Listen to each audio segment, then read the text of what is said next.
नमस्कार, मैं हूं शुभम शंकर। आप देख रहे हैं मनी 9 और होली के खास मौके पर आपको एक खास सरप्राइज। बुरा ना मानिए, होली है और आज मनी सेंट्रल आप देख रहे हैं करीब 20 मिनट पहले। ये सरप्राइज आपके लिए आज होली पर खास है। मनी सेंट्रल में खबरों के डिस्कशन के लिए, विश्लेषण के लिए मेरे साथ स्टूडियो में मनी 9 के एडिटर अंशुमान तिवारी जी जुड़ गए हैं। सर, बहुत स्वागत है आपका। और खबरों पर चर्चा शुरू करें उससे पहले आपको बता दें आज कौन सी खबरें ऐसी हैं जो इन छुट्टियों में भी आई और आपके लिए जरूरी है जानना। शुरुआत करेंगे क्रिप्टो की एक खबर से। क्या क्रिप्टो पर सख्ती में सरकार ने कर दी देरी? पीएमएलए के अंतर्गत लाया गया है। क्या असर होगा, क्या मतलब निवेशकों के लिए जानेंगे। कितना भारी पड़ेगा बेमौसम बारिश का होना। आईपीओ को लेकर सख्त हुआ सेबी, क्या गाइडलाइंस आई हैं ये बताएंगे। अचानक क्यों फिसला क्रूड। अदानी समूह की निगरानी फिर से बढ़ी, क्यों बढ़ी? अभी तो हटी थी, फिर ऐसा क्या हो गया? और अदानी समूह की साख को नया झटका, एक और झटका। अंतर्राष्ट्रीय, राष्ट्रीय तमाम एजेंसियों की तरफ से झटके लगाए जा रहे हैं। अब नेगेटिव रेटिंग कर दी गई है इंडिया रेटिंग्स की तरफ से। क्या कारण थे, किन कंपनियों की रेटिंग नेगेटिव की गई है, ये जानेंगे आज मनी सेंट्रल में। शुरुआत क्रिप्टो की खबर के साथ। क्रिप्टो कारोबार पर अब मनी लॉन्ड्रिंग एक्ट यानी पीएमएलए के दायरे में आ गया है। ये एक्ट लागू हो गया है। मंगलवार को सरकार ने इसकी अधिसूचना जारी कर दी है। पीएमएलए के दायरे में आने से जांच एजेंसियों को क्रिप्टो ट्रेड्स के जुड़े मामले में जांच करने में आसानी होगी। क्रिप्टो इंडस्ट्री ने सरकार के इस फैसले का हालांकि स्वागत किया है। सर, अब क्यों लाया गया ये पीएमएलए के दायरे में? क्या सरकार लाने में थोड़ी देर कर गई? क्रिप्टो को पीएमएलए के दायरे में, मनी लॉन्ड्रिंग के दायरे में लाया जाने वाला ये फैसला थोड़ा इस समय देरी से लगता है और चौंकाने वाला लगता है। इसकी वजह ये है कि आप थोड़ा पीछे जाकर देखें, भारत में जितने भी क्रिप्टो एक्सचेंजेस हैं शुभम, सबकी मनी लॉन्ड्रिंग की जांच हो चुकी है। सब जगह मनी लॉन्ड्रिंग की पड़ताल हो चुकी है। कुछ जगह रेट्स भी हो चुके हैं। यानी सरकार को ये पता है पहले से कि क्रिप्टो में मनी लॉन्ड्रिंग के हवाला के इस्तेमाल का डर है। और ये बात स्पष्ट रूप से एफएटीएफ जैसी एजेंसियों ने, दुनिया भर के और जो विजिलेंस एजेंसियां हैं उनका कहना है कि क्रिप्टो के कारोबार में साफ सुथरा धन नहीं है और मनी लॉन्ड्रिंग का खतरा है।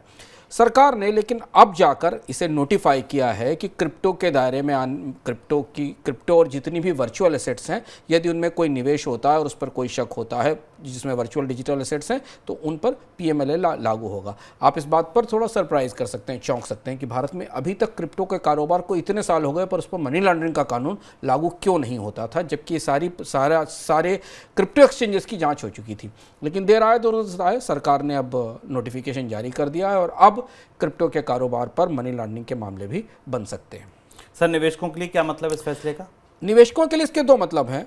सरकार यहाँ से भी एक दुविधा दिखाई देती। अभी तक सरकार ने भारत में क्रिप्टो को प्रतिबंधित नहीं किया, आधिकारिक रूप से क्रिप्टो को रेगुलेट करने का कानून भी नहीं बना। 2-3 बार कानून बनाने की कोशिश की गई लेकिन वो संसद की दहलीज तक आके लौट गया। 2 काम हुए हैं, ये दूसरा और कानून है कानूनी तौर पर। पहला कानून ये हुआ कि सरकार ने इनकम टैक्स के तहत क्रिप्टो और वर्चुअल एसेट्स को सबसे हायर टैक्स ब्रैकेट में रख दिया, जिसमें कि गैम्बलिंग या रेसिंग आती है। यानी एक तरह से डिस्करेजिंग टैक्स रेट होती है जो हतोत्साहित करने के लिए होती है कि ये कारोबार जिस पर सबसे ज़्यादा टैक्स लगाया जाता है उस कारोबार में, उस तरीके के बिजनेस के कारोबारों में इसको डाल दिया गया कि इससे जो कमाई होगी उस टैक्स में आएगी। अब दूसरी चीज़ ये कि इस पर मनी लॉन्ड्रिंग के दायरे में ला दिया गया है।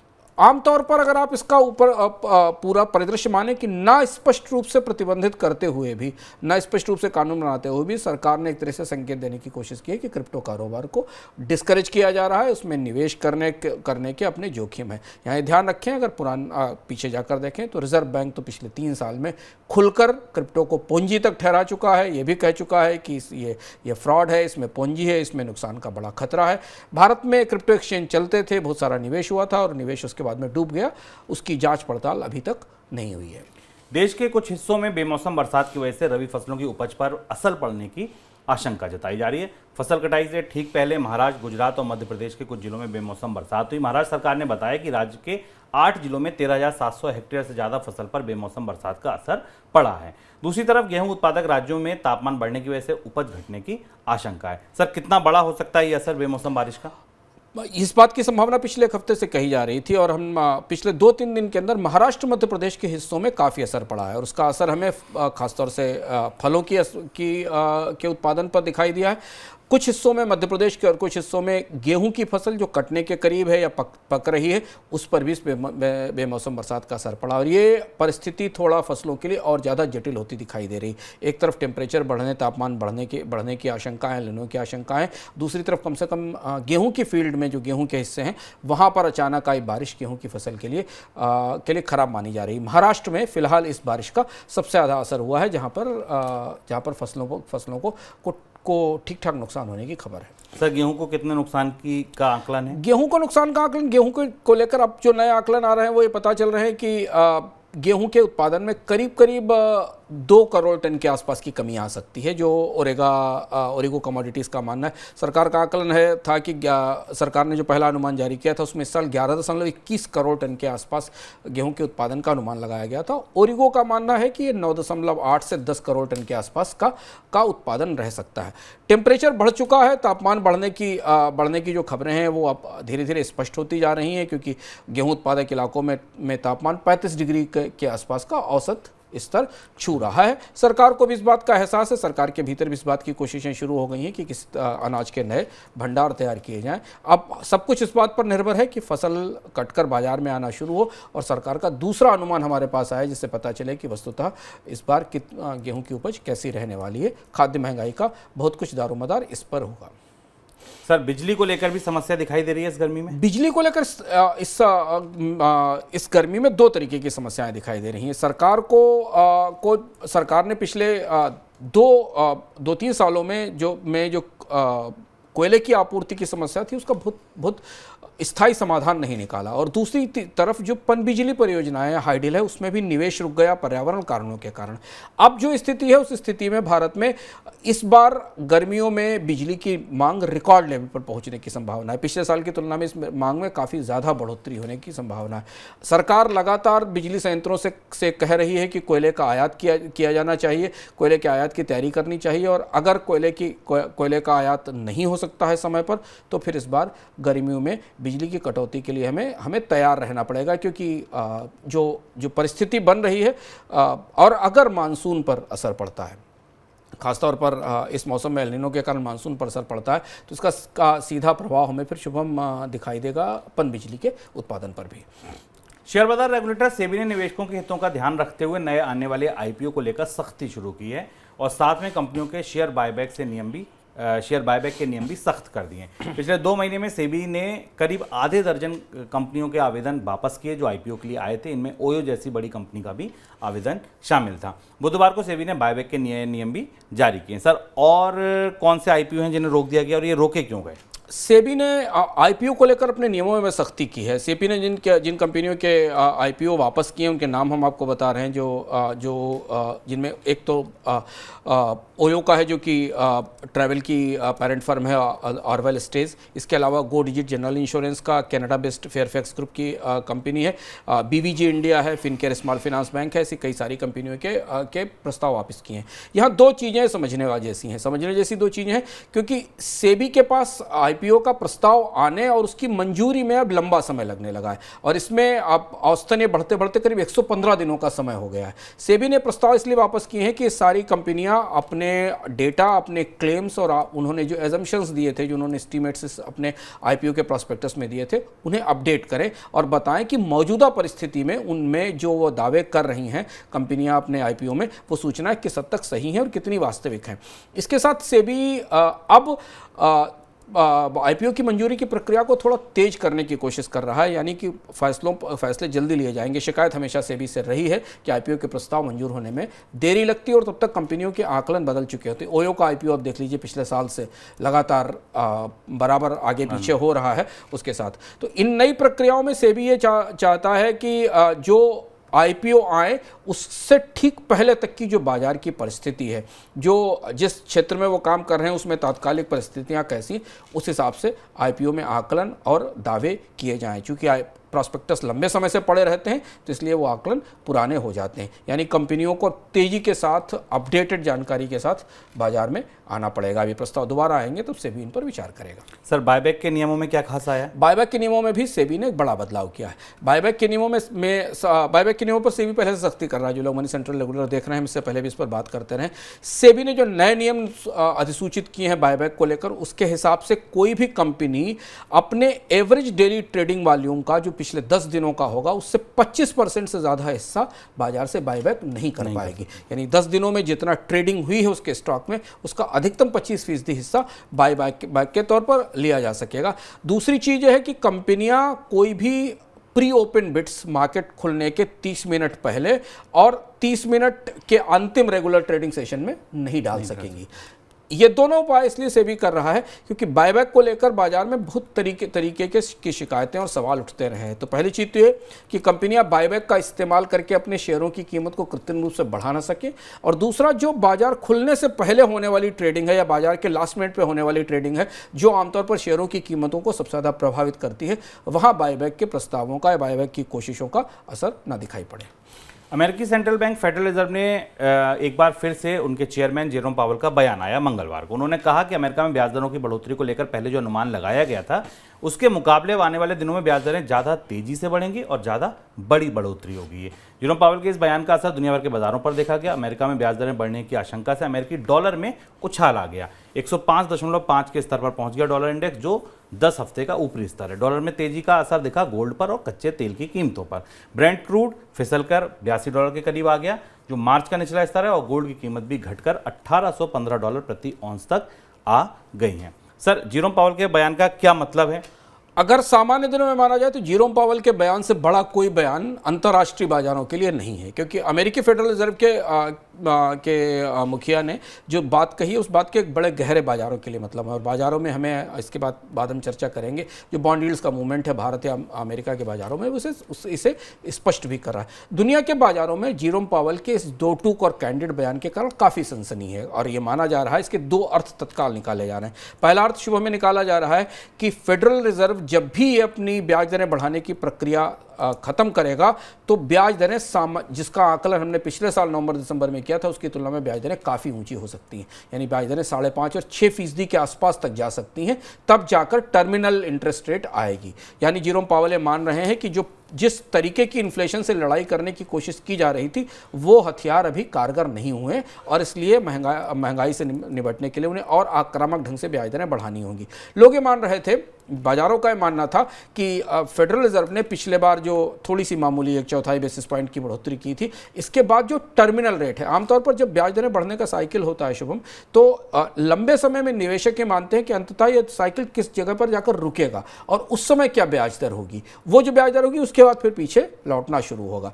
ये अनुमान बिगड़ गए हैं जेरोम पावेल के इस बयान के आधार। माना जा रहा है कि ब्याज दरें 5% और 5.5% से ऊपर निकल सकती हैं। और दूसरी महत्वपूर्ण बात है कि जो प्रक्रिया, ब्याज दरें बढ़ने की प्रक्रिया थोड़ी धीमी पड़ती दिखी थी, 25 बेसिस पॉइंट के आसपास की बढ़ोतरी आई थी, ये अगली फेड की बैठक में काफ़ी तेज और बड़ी हो सकती है, जैसा कि जेरोम पावेल ने कहा है। क्योंकि इन्फ्लेशन के आंकड़े जो आने वाले हैं, उनमें यह माना जा रहा है कि अमेरिका में महंगाई भारी ताकत के साथ वापस लौटेगी, और उस महंगाई की बढ़ोतरी को देखते हुए फेडरल रिजर्व को ब्याज दरों में बढ़ोतरी करनी पड़ेगी। और इस बयान के बाद दुनिया के बाजारों में, बैंकों में, भारतीय बाजारों में सब जगह काफ़ी सनसनी है। माना जा रहा था कि ब्याज दरों में बढ़ोतरी की प्रक्रिया अब धीमी पड़ेगी, लेकिन अब हम लंबे समय के लिए महंगी ब्याज दरों के दौर की तरफ बढ़ते दिखाई दे रहे हैं। सर, बॉन्ड यील्ड के से क्या संकेत मिल रहे हैं? बॉन्ड यील्ड आप दोनों तरफ देखिए। अगर अमेरिका में बॉन्ड यील्ड की स्थिति देखिए, तो अमेरिका में बॉन्ड यील्ड रिकॉर्ड लेवल तक बढ़ गई। 2000 के अमेरिका में 10 साल की बॉन्ड यील्ड है। और भारत में कल तो पहली बार हमने इन्वर्टेड यील्ड कर्व देखा, जिसमें कि भारत में 365 दिन का जो आरबीआई के बॉन्ड होते हैं, जिनको हम शॉर्ट टर्म बॉन्ड कहते हैं, वो 364 दिन के जो ट्रेजरी बिल्स होते हैं, उनकी बॉन्ड यील्ड 10 साल के बॉन्ड से ज़्यादा हो गई। यानी जब आरबीआई ने कल ऑक्शन किया, तो आरबीआई के बॉन्ड्स का जो नंबर हमें दिखाई दिया, वो करीब 364 दिन के जो नोट थे, वो 7.48% की यील्ड पर बिके अक्टूबर 18 वाले। और 10 साल का जो बेंचमार्क बॉन्ड था, उसकी बॉन्ड यील्ड 7.26% थी, जो बाद में 7.47 तक गई थी। ये बता रहा है कि बाजार में लंबे समय के लिए ब्याज दरें बढ़ने की संभावना है, शॉर्ट टर्म में फंड की कमी है और एक तरीके का इन्वर्टेड यील्ड कर्व भारतीय बाजार में भी कल बुधवार को बनता दिखाई दिया है। यानी दोनों तरफ से ब्याज दरें बढ़ने की संभावना दिख रही है। आरबीआई पर इस बात का ज़्यादा दबाव होगा कि ब्याज दरों में तेज बढ़ोतरी करे, क्योंकि रुपए में जो भी रिकवरी हमने थोड़े समय में देखी थी, शुभम ने आपको बताया कि अमेरिका में ब्याज दरें बढ़ने की संभावना के बाद डॉलर इंडेक्स में मजबूती आई है और उसका असर हमें दुनिया भर में कमोडिटीज़ के प्राइसेस में, कच्चे तेल की कीमतों में गिरावट पर, भारतीय रुपए की कमजोरी के तौर पर सामने आया है। चलिए अब रुख करते हैं दिन की सबसे बड़ी खबर का।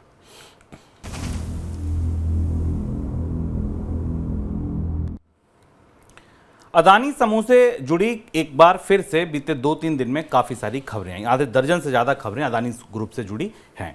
अदानी ग्रुप अपने ऊपर जल्द से जल्द कर्ज उतारने की रणनीति पर काम कर रहा है। इससे पहले हुआ क्या कि अदानी ग्रुप को अभी बीते 2 दिन पहले ही स्टॉक एक्सचेंजेस ने सर्विलांस लिस्ट से बाहर किया था, लेकिन उसके बाद दोबारा से शॉर्ट टर्म एएसएम में डाल दिया। निगरानी फिर से बढ़ गई है। सबसे पहले यहीं से बातचीत शुरू करते हैं और उसके बाद कर्ज पर बात शुरू करते हैं कि वहां कर्ज उतारने की रणनीति में अदानी समूह ने क्या किया, क्योंकि वहां से भी बड़ी खबरें आई थी। सर, पहला सवाल मेरा एएसएम से ही था। एक बार जब निकल गई कंपनियां तो दोबारा से इनकी निगरानी क्यों बढ़ा दी गई? अडानी समूह में ये बदलाव चौंकाने वाला था। अडानी समूह में अचानक नेशनल स्टॉक एक्सचेंज ने मंगलवार को ही को बाहर किया था और सोमवार को बाहर किया था और बुधवार को एनएसई ने ये अनाउंस किया कि अडानी ग्रुप की कंपनियां अडानी पावर और अडानी विल्मर को वापस शॉर्ट टर्म एएसएम फ्रेमवर्क में डाला गया, जबकि अडानी इंटरप्राइजेस को इससे बाहर किया गया था। जब पिछले सप्ताह की बात है। इस फ्रेमवर्क में इन कंपनियों के वापस आने के 2 संकेत हैं। पहला संकेत है कि स्टॉक एक्सचेंज का रेगुलेशन या प्रबंधन ये मान रहा है कि इन शेयरों में ज़्यादा तेज उतार चढ़ाव और वॉलेटिलिटी हो सकती है और जब भी कोई एएसएम फ्रेमवर्क में शेयर डाला जाता है तो उसके मार्जिन की के लिए ज़्यादा ज़रूरतें होती हैं, बड़े सौदे नहीं किए जा सकते, लंबे समय तक आप सौदा खड़ा नहीं कर सकते हैं। इसके साथ और भी कुछ स्क्रिप्ट्स हैं जिनको इस फ्रेमवर्क में डाला गया है, पर अडानी समूह के शेयरों का वापस स्टॉक एक्सचेंज की निगरानी वाले हिस्से में, निगरानी वाली सूची में लौटना, खासतौर से अडानी पावर और अडानी विल्मर का और अडानी इंटरप्राइजेस का लौटना इस बात का संकेत है कि शेयर बाजार में इस शेयर में बड़े उतार चढ़ाव की संभावना बनती दिखाई दे रही है। अब बात करते हैं कर्ज को जल्द से जल्द उतारने की रणनीति पर ग्रुप लगातार काम कर रहा है। शेयरों के बदले कर्ज को उतारने के लिए नए सिरे से शेयर गिरवी भी रख रहा है। सोमवार को ग्रुप की तरफ से 7,374 करोड़ रुपए के शेयर छुड़ाए गए, उनको पैसा दिया गया और कहा गया भाई शेयर वापस दे दिए। लेकिन इसके बाद ग्रुप की तरफ से यह भी कहा गया कि अदानी ग्रीन और अदानी ट्रांसमिशन के कुछ शेयरों के बदले ग्रुप ने एसबीआई ट्रस्टी से पूंजी जुटाई है। यानी कि किया क्या आपने, एक जगह आप गए, आपने शेयर छुड़ाया, दूसरी जगह जाकर कहा कि भैया फिर शेयर रख लो और पैसा दे दो, हाथों की अदला बदली हुई। अब अदानी ग्रीन में एसबीआई ट्रस्टी की 2% और अदानी ट्रांसमिशन में 1.32% की हिस्सेदारी है। सर, ये क्या पेशबंदी है, किस चीज़ की तैयारी है? अडानी समूह अपनी इक्विटी का इस्तेमाल कर रहा है, जो वही उसकी इकलौती एसेट है, क्योंकि बाकी अब 2 तरीके के कर्ज हैं अडानी समूह पर शुभम। एक वो कर्ज है जो बैंकों ने परियोजनाओं के अगेंस्ट दे रखा है, प्रोजेक्ट के अगेंस्ट दे रखा है, जिनका लंबा पेमेंट प्रोफाइल है। दूसरा कर्ज है बॉन्ड्स के बदले दिया गया, जिन बॉन्ड्स का रिपेमेंट आगे समय के लिए आना है। और तीसरा वो शॉर्ट टर्म कर्ज है, वो कर्ज है जो शेयरों के बदले लिया गया। हमें पिछले हफ्ते भर के अंदर, 2 हफ्ते के भीतर अडानी समूह की तरफ से शेयरों के बदले कर्ज के मामले में काफ़ी सक्रियता दिखाई दी और एक इस किस्म की पेशबंदी की जा रही कि जैसे जहां से भी थोड़े बहुत संसाधन मिल सके, उससे जो शेयरों की गिरावट के कारण कर्ज का बोझ बढ़ रहा है उसे मैनेज किया जाए। जैसे हुआ क्या, एक जगह अडानी समूह ने पैसा वापस देके शेयर छुड़ाए और दूसरी जगह आज की कीमत पर शेयरों को वापस प्लेज किया एसबीआई कैप के पास और वहां से नया कर्ज लिया। अडानी समूह ने जो अभी हाल में इक्विटी ऑफलोड की थी जीक्यूजी पार्टनर्स को, ऐसा लगता है अगर आप उसे माने तो उसका एक बड़ा हिस्सा इन शेयरों के बदले कर्ज को चुकाने में गया है, जो शेयर छुड़ाए गए हैं कर्ज को लेकर। कंपनी ऐसा संकेत दे रही है इस पूरी गतिविधि से, बाजार को लग रहा है कि आने वाले समय में अपने कर्ज को चुकाने के लिए कंपनी अपने फिलहाल शेयर्स का इस्तेमाल, इक्विटी का इस्तेमाल करेगी। वो काम जो कभी एफपीओ के जरिए होना था, जहां पे शेयर ऊंची कीमत पर बेचे जाने थे, शेयरों में काफ़ी गिरावट आ चुकी है और अब कंपनी अपने स्टॉक प्लेजिंग के जरिए संसाधन जुटाने की कोशिश करेगी ताकि कर्ज के दबाव को कम किया जा सके। दूसरा संकेत इसका यह है कि जो बॉन्ड इन्वेस्टर्स हैं, जो फिक्स्ड इनकम इन्वेस्टर्स हैं, जिन्हें समझाने की कोशिश अडानी समूह की तरफ से की जा रही, उन्हें इस बात का संकेत देने की कोशिश की जा रही कि कंपनी अपना शेयरों के बदले कर्ज कर्ज कम कर रही है, यानी कंपनी की बैलेंस शीट की स्थिति या कर्ज चुकाने की क्षमता थोड़ी बेहतर हो सकती है। ये पेशबंदी है, क्योंकि बाकी और दूसरे रास्तों से मिलने वाला कर्ज, चाहे वो नए बॉन्ड के जरिए आने वाला कर्ज हो या बैंकों से आने वाला कर्ज, उसकी गुंजाइश अब बनती दिखाई नहीं दे रही। इस बीच अदानी पावर ने 6 सहायक कंपनियों को अपने साथ विलय का फैसला लिया। पुरानी खबर, अब ये विलय पूरा हो गया है। लेकिन इसके बाद सबसे बड़ी खबर यह है कि रेटिंग एजेंसियों की तरफ से अदानी ग्रुप की कंपनियों की रेटिंग में कटौती का सिलसिला बना हुआ है। बुधवार को इंडिया रेटिंग्स ने अदानी एंटरप्राइजेज और अदानी ग्रीन्स की रेटिंग को स्टेबल से नेगेटिव कर दिया। नेगेटिव रेटिंग का मतलब यह है कि भैया ये कंपनियां अब निवेश के लिए ठीक नहीं है, नेगेटिव हैं। सर, क्यों घटाई इंडिया रेटिंग्स ने रेटिंग? इंडिया रेटिंग्स ने अडानी समूह की रेटिंग में लगातार गिरावट घटती जा रही है। आप देखिए, सबसे पहले मूडीज ने अडानी की रेटिंग में कटौती की थी, उसके बाद इक्रा ने रेटिंग आउटलुक को स्टेबल से निगेटिव किया था। अब इंडिया रेटिंग्स ने अडानी समूह की अडानी एंटरप्राइजेस का जो आने वाला non convertible debenture brand bond है, company non convertible debenture bond से करीब 1000 करोड़ रुपए के आसपास जुटाना चाहती है, उसकी रेटिंग को निगेटिव कर दिया है। और इस रेटिंग का मतलब है कि कंपनी के इस बॉन्ड में निवेश पूरी तरह सुरक्षित साबित नहीं होगा। और ये नॉन कन्वर्टेबल डिवेंचर एक लॉन्ग टर्म फिक्स डिपॉजिट की तरह होते हैं, जो कंपनियां बाजार में जारी करती है और लंबे अवधि के लिए पैसा जुटाती है।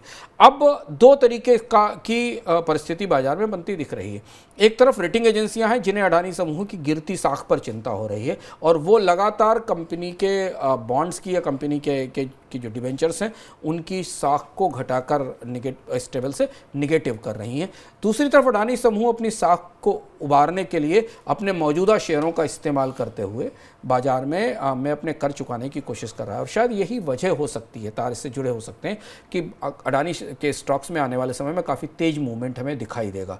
और यही वजह है कि शायद नेशनल स्टॉक एक्सचेंज ने अडानी समूह के शेयरों को अतिरिक्त निगरानी के तहत रखा है। सर, एक आखिरी सवाल मेरा, मॉरिशस को लेकर जो पैसा आया था उसको एक बार वो फिर चर्चा में है, पुराने किस्सों को लेकर अदानी समूह में जो विदेश से पैसा आया था उसकी जो सुई है वो किस शक की तरफ घूम रही है? शक की सुई मॉरिशस की तरफ है, और लंबे समय के बाद, लगभग 8-9 साल के बाद मॉरिशस से भारत में आने वाले पैसे को लेकर तमाम सवाल उठ रहे हैं। क्योंकि आप देखें, हिंडनबर्ग ने अपनी रिपोर्ट में भी जो आरोप लगाए थे, जिन पर जांच करने के लिए सुप्रीम कोर्ट ने सेबी से कहा, सुप्रीम कोर्ट भी जांच करा, उसमें भी अडानी परिवार की तरफ से जो शेल कंपनियां काम कर रही हैं, जो कंपनियां काम कर रही, उनका पैसा मॉरिशस रूट के जरिए आया था। क्योंकि भारत में मॉरिशस रूट से आने वाले पैसे को लेकर इतिहास थोड़ा दागदार रहा है। भारत के पिछले सारे मामले आप अगर देखें, चाहे 2G स्पेक्ट्रम का हो या बाकी हो, मॉरिशस का इस्तेमाल, टैक्स हेवंस का इस्तेमाल या लो टैक्स ज्यूरिडिक्शन का इस्तेमाल भारत में निवेश के लिए किया जाता है। लेकिन अब यहाँ से अडानी समूह के इस पूरे प्रकरण के बाद से मॉरिशस वाले रूट पर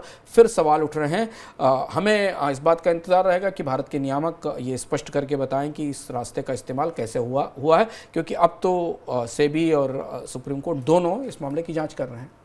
चलिए बढ़ते हैं आगे और देख लेते हैं मनी सेंटर झटपट।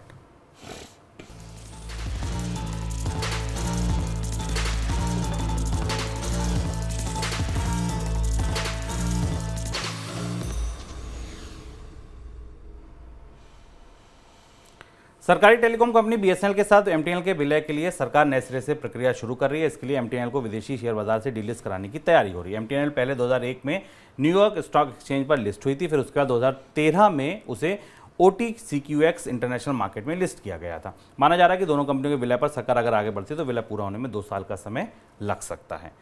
दूसरी खबर, देश में इलेक्ट्रिक गाड़ियों की बढ़ती मांग को पूरा करने के लिए चीन पर निर्भरता बढ़ सकती है। इकोनॉमिक थिंक टैंक GTRI ने यानी ग्लोबल ट्रेड रिसर्च इनिशिएटिव की रिपोर्ट में कहा गया है कि भारत में इलेक्ट्रिक गाड़ियों के लिए कच्चे माल, बैटरी उत्पादन और मिनरल प्रोसेसिंग के लिए चीन पर निर्भरता बढ़ सकती है। देश में इलेक्ट्रिक गाड़ियों के उत्पादन में इस्तेमाल होने वाला करीब 70% सामान चीन से आयात होता है। सर, कोई टिप्पणी आपकी? एमटीएनएल और बीएसएनएल के विलय की प्रक्रिया फिर शुरू हो गई है। एमटीएनएल के स्टॉक्स को डीलिस्ट कराने की कोशिश अंतर्राष्ट्रीय स्टॉक एक्सचेंज से शुरू हो रही है। माना जा रहा है कि एमटीएनएल और के बीएसएनएल में विलय में एमटीएनएल को 3 हिस्सों में अलग अलग बांटा जाएगा। एमटीएनएल के ऑपरेशंस और उसका स्टाफ और जो बाकी एसेट्स हैं उनका एक हिस्सा होगा। दूसरा जो उसकी एसेट लायबिलिटीज़ और स्पेक्ट्रम है एमटीएनएल के पास, जो मोबाइल सर्विसेज में इस्तेमाल करता है, उसका अलग वैल्यूएशन किया जाएगा। और एक एमटीएनएल की सब्सिडरी है, इसका ऑपरेशन है महानगर टेलीफोन मॉरिशस लिमिटेड जो मॉरिशस में सर्विस देती है, ये एक तीसरी कंपनी है जिसको अलग किया जाएगा। लेकिन 2-3 सालों की जद्दोजहद के बाद फिर ऐसा लगता है कि MTNL को बंद करके इसको विलय करके BSNL में शामिल करने की कोशिश की जा रही है। इस घटनाक्रम पर हमारी नज़र बराबर रहेगी। तो यह था हमारा आज का मनी सेंट्रल। कल फिर मुलाकात होगी आपसे शाम 7 बजे। दीजिए इजाजत, नमस्कार। बने रहिए मनी 9 के साथ।